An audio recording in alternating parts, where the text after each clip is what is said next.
پھر عثمان صاحب التوتان سے پوچھتا ہے چلو آج چل کر دیکھتے ہیں کہ وہ کون ہیں، لیکن مجھے اس کے لیے بھیس بدل کر جانا ہوگا۔ یہ کہتے ساتھ ہی عثمان صاحب اپنی انگوٹھیاں اور اپنی زرہ اتارنے لگ جاتے ہیں اور پھر تیزی کے ساتھ وہاں سے آگے بڑھ جاتے ہیں۔ ادھر وہ سردار مسلسل اپنے سپاہیوں کو لے کر آگے بڑھ رہا ہوتا ہے اور ہم دیکھتے ہیں کہ عثمان صاحب ان کے سامنے ایک درخت کے ساتھ ٹیک لگا کر بیٹھے ہوتے ہیں۔ اس کے ساتھ ہی سردار اپنے سپاہیوں کے ساتھ وہاں پر پہنچتا ہے اور اپنے سینے پر ہاتھ رکھ کر عثمان صاحب کو سلام کرتا ہے۔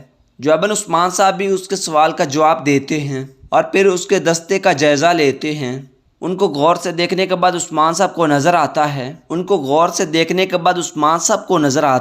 ان کے کپڑے اور جوتے بھی پھٹے ہوتے ہیں اور ان کی حالت بہت زیادہ خراب ہوتی ہے۔ عثمان صاحب ان سے پوچھتا ہے کہ آپ لوگ کہاں پر جا رہے ہیں؟ جواباً وہ سردار کہتا ہے یعنی شہر کو۔ تو عثمان صاحب پوچھتا ہے آپ لوگ یعنی شہر کیوں جا رہے ہو؟ جواباً وہ سردار کہتا ہے کیا مطلب کیوں؟ وہاں جنگ ہے، عثمان صاحب نے سرداران کو جنگ کے لیے بلایا ہے۔ یہ سن کر عثمان صاحب کہتا ہے اچھا ٹھیک ہے، لیکن آپ لوگ تھکے ہوئے لگ رہے ہیں، اس کے باوجود بھی آپ لوگ آ گئے۔ جواباً وہ سردار کہتا ہے کہ ہم تھک گئے ہیں لیکن ہم بزدل نہیں ہیں۔ تو عثمان صاحب کہتا ہے آپ لوگ یعنی شہر جائیں کیونکہ آپ کو عثمان صاحب نے بلایا ہے، لیکن اصل سوال یہ ہے کہ آپ لوگ کہاں سے آئے ہیں؟ جواباً وہ سردار کہتا ہے ہم کپچا کی سرزمین سے آ رہے ہیں، ہم نے راستے میں کچھ گھوڑے کھو دیے، ہمارے پاس بس یہی ہیں۔ تو عثمان صاحب کہتا ہے کپچے کی سرزمین، یہ زمین تو بہت زیادہ دور ہے، آپ لوگ کب نکلے؟ تو وہ سردار کہتا ہے 15 دن پہلے۔ یہ سن کر عثمان صاحب کہتا ہے عثمان صاحب نے جنگ کے لیے اتنا پہلے تو کسی کو نہیں بلایا۔ جواباً وہ سردار کہتا ہے ہم نے راستے میں سنا، ہم ان کے بلانے سے پہلے آ گئے، جنگ ہمیشہ ہوتی رہتی ہے، اگر آپ نے اس کے بارے میں سنا ہے تو آپ یہاں پر کیوں ہیں؟ کیا آپ جنگ سے ڈرتے ہیں؟ تو عثمان صاحب کہتے ہیں تم کیسے جانتے ہو؟ شاید میں خود ان سے لڑوں، اس لیے میں یہاں پر اکیلا بیٹھا ہوا ہوں، بہرحال مجھے آپ کو زیادہ ٹائم یہاں پر روکنا نہیں چاہیے، چلیں یعنی شہر پہنچے، ہم ایک بار پھر سے ملیں گے، اللہ پاک آپ کو بحفاظت پہنچائے۔ اس کے ساتھ ہی وہ عثمان صاحب کو دعائیں دیتے ہوئے آگے بڑھ جاتے ہیں۔ ان کے آگے بڑھ جانے کے بعد عثمان صاحب بہت زیادہ دکھی ہو جاتے ہیں اور کھڑے ہو کر کہتے ہیں کیپچے کی سرزمین ماشاءاللہ، جب تک اس طرح کے بہادر موجود ہیں جو لڑنے کے لیے تیار ہیں، ہم کبھی بھی ناکام نہیں ہوں گے اور دشمن تباہ ہو جائیں گے۔ ادھر ہم دیکھتے ہیں کہ ینی شہر میں ارحان اور علاؤدین تلواریں بنانے میں مصروف ہوتے ہیں۔ علاؤدین کہتا ہے کیا آپ کو لگتا ہے بھائی کہ یہ جنگ بہت ہی جلد ہونے والی ہے؟ ارحان کہتا ہے ہم انتظار کریں گے میرے بھائی، عثمان صاحب ہمیں حکم دیں گے۔ اس کے ساتھ ہی وہ دونوں اللہ حق کے اللہ لا زوال ہے کے نعرے لگاتے ہوئے تلوار کے اوپر ضرب پر ضرب لگاتے جاتے ہیں۔ السلام علیکم دوستو، اس قسط کے آغاز میں ہم دیکھتے ہیں کہ عثمان صاحب جنگل میں تنہا آگے بڑھ رہے ہوتے ہیں اور کچھ دیر سفر کرنے کے بعد ایک مقام پر رک جاتے ہیں اور پھر گھوڑے سے نیچے اترنے کے بعد ایک درخت کے پاس جاتے ہیں اور پھر ادھر ادھر دیکھنے کے بعد ایک پتھر اٹھاتے ہیں جس کے اوپر کئی نشان بنا ہوا ہوتا ہے۔ اس پتھر کے نیچے ایک خط بھی پڑا ہوتا ہے جسے عثمان صاحب ایک دم سے اٹھا لیتے ہیں۔ خط میں لکھا ہوتا ہے عثمان بے شہنشاہ اندری نکوس اور ویلینس نے ایک معاہدہ کیا ہے، انہوں نے ویشیوں کے ساتھ ایک بہت بڑی فوج قائم کی، اس فوج کا صرف ایک ہی مقصد ہے، وہ اس وقت تک باز نہیں آئیں گے جب تک وہ آپ کو اور وہاں پر موجود تمام مسلمانوں کو اس سرزمین سے نکال نہ دیں۔ خط پڑھنے کے بعد عثمان صاحب کو بہت زیادہ غصہ آتا ہے اور پھر عثمان صاحب کہتا ہے تم لوگ جتنے چاہو آ جاؤ، چاہے تم لوگ اپنی تمام فوجیں لے آؤ۔ اس کے ساتھ ہی عثمان صاحب کو وہاں پر گھوڑوں کی آنے کی آواز سنائی دیتی ہے اور ہم دیکھتے ہیں کہ ایک ترک سردار اپنے سپاہیوں کے ساتھ آگے بڑھ رہا ہوتا ہے اور عثمان صاحب چھپ کر انہیں دیکھنے لگتا ہے۔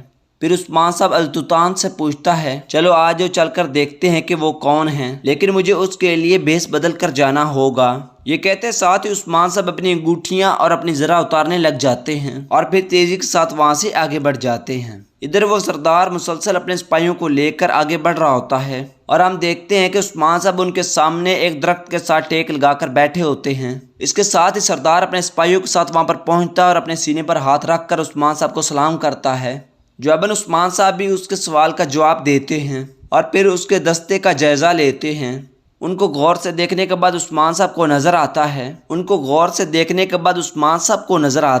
ان کے کپڑے اور جوتے بھی پھٹے ہوتے ہیں اور ان کی حالت بہت زیادہ خراب ہوتی ہے۔ عثمان صاحب ان سے پوچھتا ہے کہ آپ لوگ کہاں پر جا رہے ہیں؟ جواباً وہ سردار کہتا ہے یعنی شہر کو۔ تو عثمان صاحب پوچھتا ہے آپ لوگ یعنی شہر کیوں جا رہے ہو؟ جواباً وہ سردار کہتا ہے کیا مطلب کیوں؟ وہاں جنگ ہے، عثمان صاحب نے سرداران کو جنگ کے لیے بلایا ہے۔ یہ سن کر عثمان صاحب کہتا ہے اچھا ٹھیک ہے، لیکن آپ لوگ تھکے ہوئے لگ رہے ہیں، اس کے باوجود بھی آپ لوگ آ گئے۔ جواباً وہ سردار کہتا ہے کہ ہم تھک گئے ہیں لیکن ہم بزدل نہیں ہیں۔ تو عثمان صاحب کہتا ہے آپ لوگ یعنی شہر جائیں کیونکہ آپ کو عثمان صاحب نے بلایا ہے، لیکن اصل سوال یہ ہے کہ آپ لوگ کہاں سے آئے ہیں؟ جواباً وہ سردار کہتا ہے ہم کپچا کی سرزمین سے آ رہے ہیں، ہم نے راستے میں کچھ گھوڑے کھو دیے، ہمارے پاس بس یہی ہیں۔ تو عثمان صاحب کہتا ہے کپچے کی سرزمین، یہ زمین تو بہت زیادہ دور ہے، آپ لوگ کب نکلے؟ تو وہ سردار کہتا ہے 15 دن پہلے۔ یہ سن کر عثمان صاحب کہتا ہے عثمان صاحب نے جنگ کے لیے اتنا پہلے تو کسی کو نہیں بلایا۔ جواباً وہ سردار کہتا ہے ہم نے راستے میں سنا، ہم ان کے بلانے سے پہلے آ گئے، جنگ ہمیشہ ہوتی رہتی ہے، اگر آپ نے اس کے بارے میں سنا ہے تو آپ یہاں پر کیوں ہیں؟ کیا آپ جنگ سے ڈرتے ہیں؟ تو عثمان صاحب کہتے ہیں تم کیسے جانتے ہو؟ شاید میں خود ان سے لڑوں، اس لیے میں یہاں پر اکیلا بیٹھا ہوا ہوں، بہرحال مجھے آپ کو زیادہ ٹائم یہاں پر روکنا نہیں چاہیے، چلیں یعنی شہر پہنچے، ہم ایک بار پھر سے ملیں گے، اللہ پاک آپ کو بحفاظت پہنچائے۔ اس کے ساتھ ہی وہ عثمان صاحب کو دعائیں دیتے ہوئے آگے بڑھ جاتے ہیں۔ ان کے آگے بڑھ جانے کے بعد عثمان صاحب بہت زیادہ دکھی ہو جاتے ہیں اور کھڑے ہو کر کہتے ہیں کیپچے کی سرزمین ماشاءاللہ، جب تک اس طرح کے بہادر موجود ہیں جو لڑنے کے لیے تیار ہیں، ہم کبھی بھی ناکام نہیں ہوں گے اور دشمن تباہ ہو جائیں گے۔ ادھر ہم دیکھتے ہیں کہ ینی شہر میں اورحان اور علاؤالدین تلواریں بنانے میں مصروف ہوتے ہیں۔ علاؤالدین کہتا ہے کیا آپ کو لگتا ہے بھائی کہ یہ جنگ بہت ہی جلد ہونے والی ہے؟ اورحان کہتا ہے ہم انتظار کریں گے میرے بھائی، عثمان صاحب ہمیں حکم دیں گے۔ اس کے ساتھ ہی وہ دونوں اللہ حق کے، اللہ لا زوال ہے کے نعرے لگاتے ہوئے تلوار کے اوپر ضرب پر ضرب لگاتے جاتے ہیں۔ السلام علیکم دوستو، اس قسط کے آغاز میں ہم دیکھتے ہیں کہ عثمان صاحب جنگل میں تنے تنہا آگے بڑھ رہے ہوتے ہیں اور کچھ دیر سفر کرنے کے بعد ایک مقام پر رک جاتے ہیں اور پھر گھوڑے سے نیچے اترنے کے بعد ایک درخت کے پاس جاتے ہیں اور پھر ادھر ادھر دیکھنے کے بعد ایک پتھر اٹھاتے ہیں جس کے اوپر کئی نشان بنا ہوا ہوتا ہے۔ اس پتھر کے نیچے ایک خط بھی پڑا ہوتا ہے جسے عثمان صاحب ایک دم سے اٹھا لیتے ہیں۔ خط میں لکھا ہوتا ہے عثمان بے شہنشاہ اندری نکوس اور ویلینس نے ایک معاہدہ کیا ہے، انہوں نے ویشیوں کے ساتھ ایک بہت بڑی فوج قائم کی، اس فوج کا صرف ایک ہی مقصد ہے، وہ اس وقت تک باز نہیں آئیں گے جب تک وہ آپ کو اور وہاں پر موجود تمام مسلمانوں کو اس سرزمین سے نکال نہ دیں۔ خط پڑھنے کے بعد عثمان صاحب کو بہت زیادہ غصہ آتا ہے اور پھر عثمان صاحب کہتا ہے تم لوگ جتنے چاہو آ جاؤ، چاہے تم لوگ اپنی تمام فوجیں لے آؤ۔ اس کے ساتھ ہی عثمان صاحب کو وہاں پر گھوڑوں کی آنے کی آواز سنائی دیتی ہے اور ہم دیکھتے ہیں کہ ایک ترک سردار اپنے سپاہیوں کے ساتھ آگے بڑھ رہا ہوتا ہے اور ہم دیکھتے ہیں کہ قریب سے ایک ترک سردار اپنے سپاہیوں کے ساتھ آگے بڑھ رہا ہوتا ہے اور عثمان صاحب چھپ کر انہیں دیکھنے لگتا ہے۔ پھر عثمان صاحب التوتان سے پوچھتا ہے چلو آج چل کر دیکھتے ہیں کہ وہ کون ہیں، لیکن مجھے اس کے لیے بھیس بدل کر جانا ہوگا۔ یہ کہتے ساتھ ہی عثمان صاحب اپنی انگوٹھیاں اور اپنی زرہ اتارنے لگ جاتے ہیں اور پھر تیزی کے ساتھ وہاں سے آگے بڑھ جاتے ہیں۔ ادھر وہ سردار مسلسل اپنے سپاہیوں کو لے کر آگے بڑھ رہا ہوتا ہے اور ہم دیکھتے ہیں کہ عثمان صاحب ان کے سامنے ایک درخت کے ساتھ ٹیک لگا کر بیٹھے ہوتے ہیں۔ اس کے ساتھ ہی سردار اپنے سپاہیوں کے ساتھ وہاں پر پہنچتا ہے اور اپنے سینے پر ہاتھ رکھ کر عثمان صاحب کو سلام کرتا ہے۔ جواباً عثمان صاحب بھی اس کے سوال کا جواب دیتے ہیں اور پھر اس کے دستے کا جائزہ لیتے ہیں۔ ان کو غور سے دیکھنے کے بعد عثمان صاحب کو نظر آتا ہے ان کے کپڑے اور جوتے بھی پھٹے ہوتے ہیں اور ان کی حالت بہت زیادہ خراب ہوتی ہے۔ عثمان صاحب ان سے پوچھتا ہے کہ آپ لوگ کہاں پر جا رہے ہیں؟ جواباً وہ سردار کہتا ہے یعنی شہر کو۔ تو عثمان صاحب پوچھتا ہے آپ لوگ یعنی شہر کیوں جا رہے ہو؟ جواباً وہ سردار کہتا ہے کیا مطلب کیوں؟ وہاں جنگ ہے، عثمان صاحب نے سرداران کو جنگ کے لیے بلایا ہے۔ یہ سن کر عثمان صاحب کہتا ہے اچھا ٹھیک ہے، لیکن آپ لوگ تھکے ہوئے لگ رہے ہیں، اس کے باوجود بھی آپ لوگ آ گئے۔ جواباً وہ سردار کہتا ہے کہ ہم تھک گئے ہیں لیکن ہم بزدل نہیں ہیں۔ تو عثمان صاحب کہتا ہے آپ لوگ یعنی شہر جائیں کیونکہ آپ کو عثمان صاحب نے بلایا ہے، لیکن اصل سوال یہ ہے کہ آپ لوگ کہاں سے آئے ہیں؟ جواباً وہ سردار کہتا ہے ہم کپچا کی سرزمین سے آ رہے ہیں، ہم نے راستے میں کچھ گھوڑے کھو دیے، ہمارے پاس بس یہی ہیں۔ تو عثمان صاحب کہتا ہے کپچے کی سرزمین، یہ زمین تو بہت زیادہ دور ہے، آپ لوگ کب نکلے؟ تو وہ سردار کہتا ہے 15 دن پہلے۔ یہ سن کر عثمان صاحب کہتا ہے عثمان صاحب نے جنگ کے لیے اتنا پہلے تو کسی کو نہیں بلایا۔ جواباً وہ سردار کہتا ہے ہم نے راستے میں سنا، ہم ان کے بلانے سے پہلے آ گئے، جنگ ہمیشہ ہوتی رہتی ہے،